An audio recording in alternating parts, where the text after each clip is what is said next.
최근에 경험한 목적 없음의 순간을 떠올려 보세요.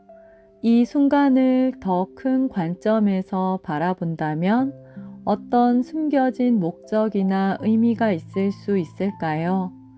이런 관점의 변화가 당신의 행동이나 감정에 어떤 영향을 줄 수 있을까요?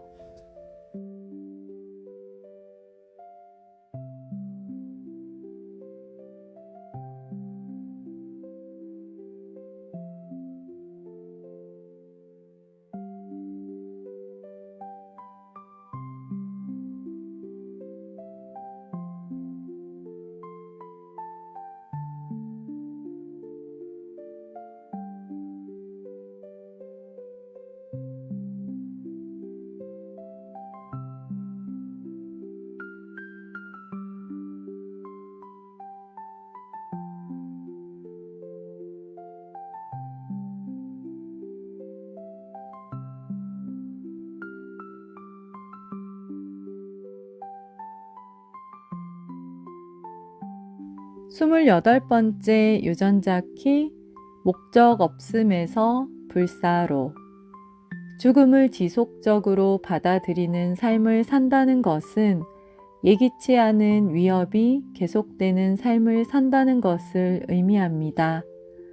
마음은 삶의 목적이 지금 여기보다는 미래에 있다고 믿게 만들 것입니다. 그래서 결국 당신은 모든 두려움을 마주칠 때까지 삶을 계속 연기하는 것입니다. 당신의 목적을 발견하기 위해서는 당신의 두려움을 깊이 들여다 봐야 합니다. 왜냐하면 당신의 목적은 사실 당신의 두려움 안에 있기 때문입니다. 위대한 신비 전통에서 말하기를 살기 전에 반드시 죽어야 한다고 하는 이유가 바로 이것입니다.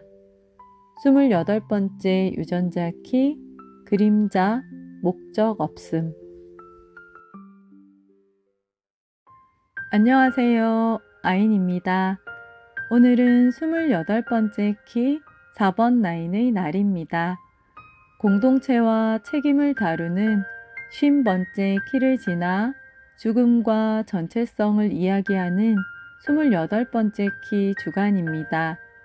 바디그래프 휠을 보니 28번째 키 다음으로 44번째 키가 이어지며 이를 지나면 64개의 유전자 키 중 4분의 3에 해당하는 키들이 지나가고 이제 4분의 1 정도의 키가 남은 시점입니다. 이러한 흐름 속에서 죽음이라는 주제를 다루는 28번째 키 주간을 맞이하게 된 것이 저에게는 삶을 어떻게 살아가고 있는지 삶을 되돌아보라는 메시지처럼 느껴졌습니다. 그래서 오늘은 제가 생각하는 삶에 대해 이야기를 해보고자 합니다. 저는 교사라 연수에 자주 참여할 기회가 있습니다. 연수를 시작할 때 체크인으로 선생님들의 근황을 나누다 보면 많은 분들이 치열하게 살아가고 있다고 말씀하십니다. 그래서 많이 지치고 피곤하다는 이야기를 합니다. 그 말을 들을 때마다 저는 너무 힘들면 그 치열함을 좀 내려놓을 수는 없을까?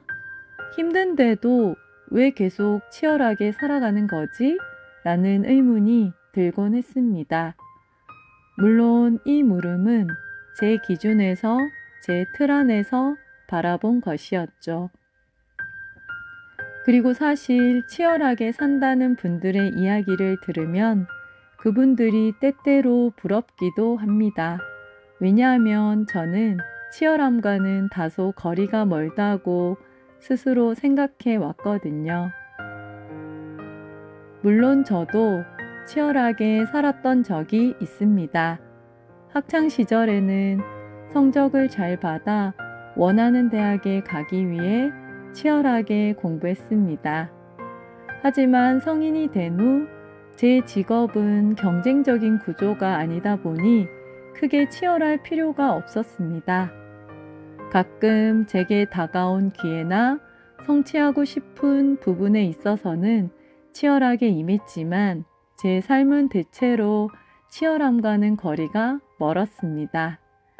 그래서 나는 왜 치열하게 삶에 뛰어들지 않을까? 그게 싫은 건가? 왜 싫은 걸까? 라는 질문을 스스로에게 던져봤습니다. 또 치열함은 나와는 거리가 멀다고 생각하면서 왜 나는 삶을 이야기하는 이 순간에 삶의 치열함을 이야기하고 싶을까라는 생각으로 이어졌습니다. 제 자신에게 질문하다 보니 사실 제 안에는 치열하게 삶에 푹 빠져 살고 싶은 갈망이 있음을 알아차리게 되었습니다. 하지만 또 한편으로는 제 안에 있는 깊은 두려움과도 만날 수 있었습니다.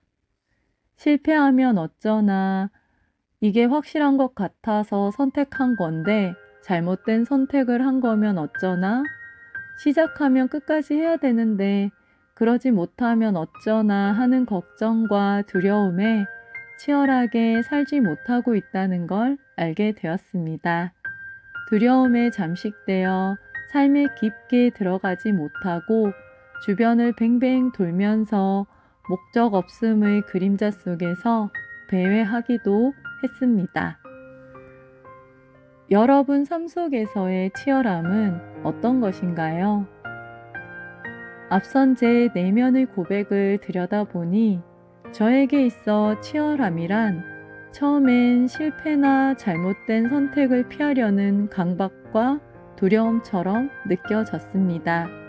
그래서 치열하게 사는 것이 저와는 거리가 멀다고 생각했습니다.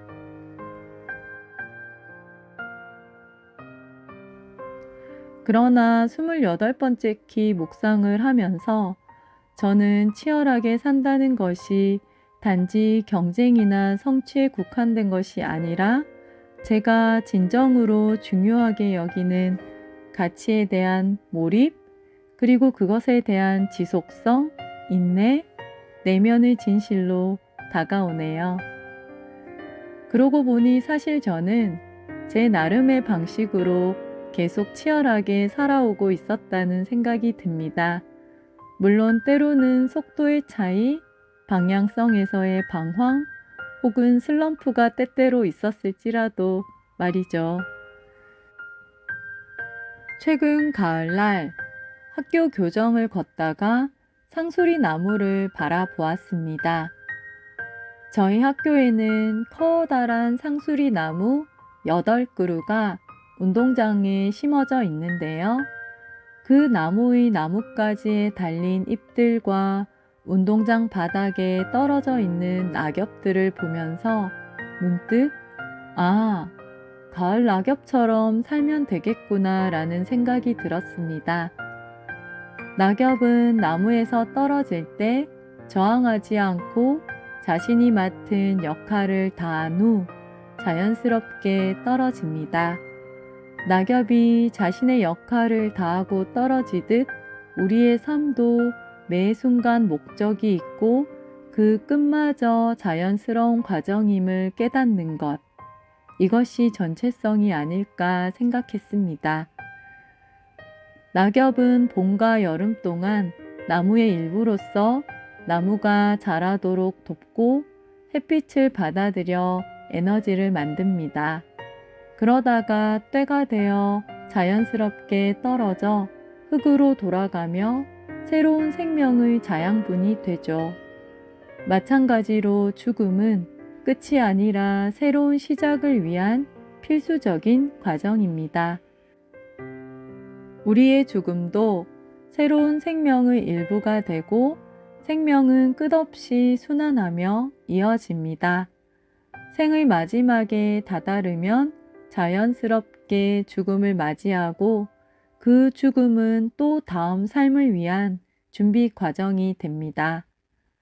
삶의 끝이 새로운 시작이라는 진리를 받아들이는 것, 저는 이 가을날 가을 낙엽을 통해서 바라볼 수 있게 되었습니다. 낙엽이 되기 전 나뭇잎으로의 삶에서도 낙엽이 되어 흙으로 돌아간 이후에도 가을 낙엽의 매 순간은 그 자체로 의미가 있고 목적이 있었습니다.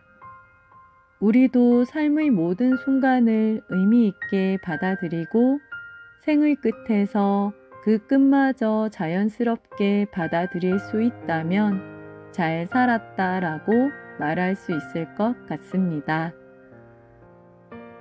삶의 목적에 대한 집착을 내려놓고 삶의 매 순간을 충실히 살아가며 죽음을 삶의 일부로 받아들여 봅니다. 칼릴 지브란의 예언자에서 나오는 말처럼 삶과 죽음은 강과 바다가 하나이듯 한 몸이니까요. 그리고 삶과 죽음은 하나의 연속된 과정이니까요. 우리가 지금 어떻게 살아가는지가 결국 어떻게 죽을 것인가와 연결됩니다. 28번째 키의 주간 동안 자신의 삶을 되돌아보고 삶의 본질을 깊이 묵상하는 소중한 시간이 되기를 바랍니다. 감사합니다.